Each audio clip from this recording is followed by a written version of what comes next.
Title 42 is a pandemic public health rule that has been used for 2 years by both the Trump administration and the Biden administration to swiftly remove migrants, regardless of nationality, back into Mexico. So what does that look like on the ground? Let me show you, because I've seen this.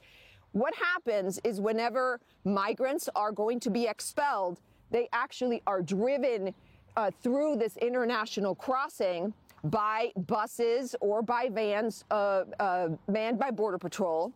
And Border Patrol actually parks right at the foot of the bridge where literally the United States ends and the bridge begins that leads into Mexico.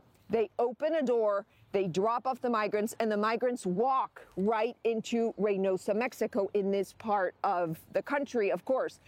The U.S.-Mexico border is very long. There's other states, but that's how it works here. I've seen it with my own eyes.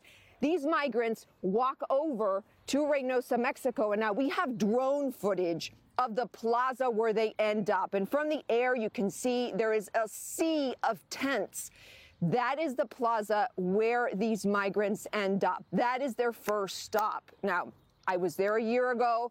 I can tell you that it is a very dangerous plaza. There's a lot of concerns from advocates and immigration attorneys about the safety of the migrants there. In fact, Human Rights First has been documenting the abuses that have been happening, not just here, but all along the U.S.-Mexico border. And since Biden took office, they estimate that about 10,000 migrants, 10,000 instances, I should correct myself, of kidnappings, rape, abuse, torture, other violent attacks have happened. And so that's the big concern. How has Governor Greg Abbott responded to the Biden administration's Title 42 announcement?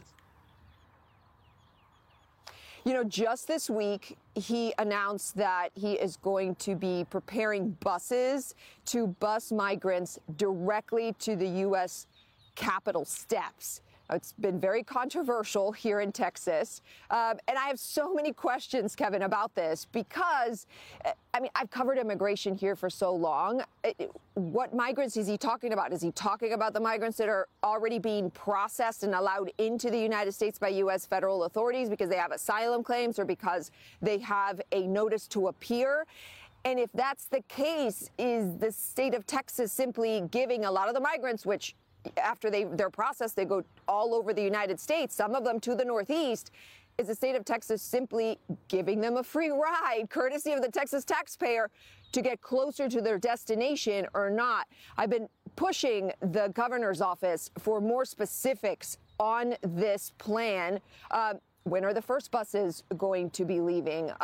What cities or municipalities have asked for these buses to transport migrants?